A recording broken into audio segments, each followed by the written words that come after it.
Buenos días, mi nombre es Jenny Marcela Gómez Lozano, estudiante de Ingeniería Industrial. A continuación voy a utilizar el manejo del Tinkercad para hablar acerca del circuito en serie. Entonces aquí entré a mi plataforma, aquí estaba ya realizando. Este no es. Este. Bueno, vamos a modificar para mirarlo. Entonces el ejercicio dice que según unos valores que nos dan le sumamos el último dígito de nuestro curso. Nosotros somos el 81, entonces 81, 51 y 411 serían los valores que va a utilizar para la resistencia 1, resistencia 2 y resistencia 3.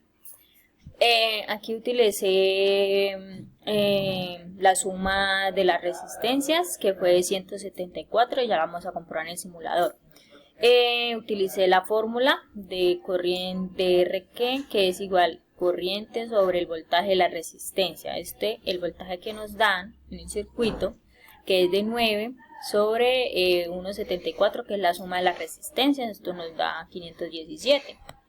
Entonces esto, al hacerlo, entonces esta sería la corriente que pasa por el circuito. Por ser en serie, ella siempre va a ser la misma corriente, 518. Entonces aquí,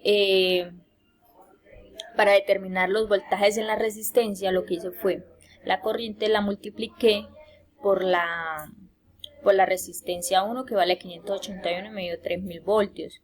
La resistencia 2, 512 por 751, 388 voltios, y 500,18 por 511 da 212 voltios. Entonces aquí en el simulador, vamos a ver aquí, yo lo que hice fue iniciar simulación. Aquí puse una batería de 9 voltios, puse los bornes positivos y negativos. Estas son las resistencias. La resistencia de 581, la primera, la segunda de 751 y la tercera de 411.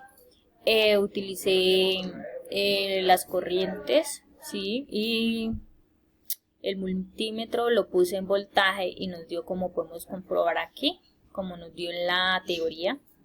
En la práctica que hice yo manual, 3 voltios, 387 y 213. Listo. Ahora vamos a hacer para encontrar la suma de las resistencias, ¿sí? Entonces, ¿qué vamos a hacer? Entonces vamos a eliminar esto. Vamos a eliminar esto. Eliminemos.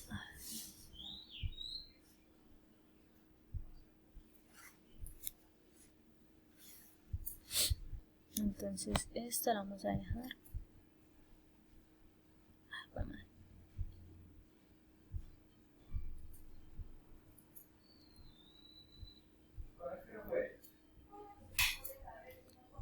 Listo, entonces aquí tenemos las tres resistencias. Vamos a utilizar un multímetro, lo vamos a colocar acá. Y entonces, como ya tenemos los valores en las resistencias, como nos lo solicitan, ahora lo que vamos es a unir las lineecitas del positivo y el negativo. Entonces aquí el positivo y el negativo. Y lo ponemos en resistencia. Y le vamos a dar simular. Perdón, hay algo malo. Resistencia. Entonces vamos a unirlos en el positivo y negativos. Y le vamos a dar iniciar simulación. Aquí nos va a dar unos 74 ohmios, que lo podemos verificar en la guía. Es la suma de las resistencias, ¿sí? Ahora, para calcular el voltaje de la batería, que es de 9 voltios, ¿sí? Entonces vamos a simulador. Entonces en este caso, para hacer, entonces eliminamos esto. Entonces vamos a poner de aquí a aquí, uno negativo o positivo hacia la corriente que entra. Y aquí lo ponemos al positivo. Al positivo. Y este lo bajamos a uno negativo.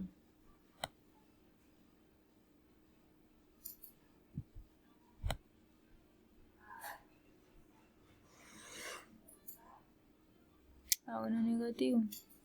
Aquí. A uno negativo. Como la en negro para no equivocarnos. Negro. Y la batería si está aquí, siempre debe estar uno conectado negativo y el otro en positivo. Vale, otro color azul. Ajá. Y ahora viene a bajar hasta el negativo. Listo, le vamos a dar a voltios y le damos iniciar simulación. 9 voltios, como lo podemos evidenciar ahí. Listo. Luego las preguntas del circuito de serie. ¿Qué pasa si aumenta el valor de la resistencia 2? Si aumentó el valor de la resistencia 2, como podemos comprobarlo, reduciendo la potencia por R2, se puede evidenciar como resistencia que varía permitiendo el control de la intensidad de la corriente en el circuito. ¿Cree usted que en un circuito físico real los valores serían diferentes? De ser así, ¿cuál es la razón por la cual sucede? Observando el circuito y el procedimiento que realizamos, encontramos que los valores pueden verse afectados por un circuito físico. No se puede calcular la resistencia en un valor exacto y también puede verse afectado por la resistencia de la prueba TAP. Después de medir el voltaje en la resistencia 3, calcular la potencia 2. Bueno, entonces sería por todo. Muchas gracias.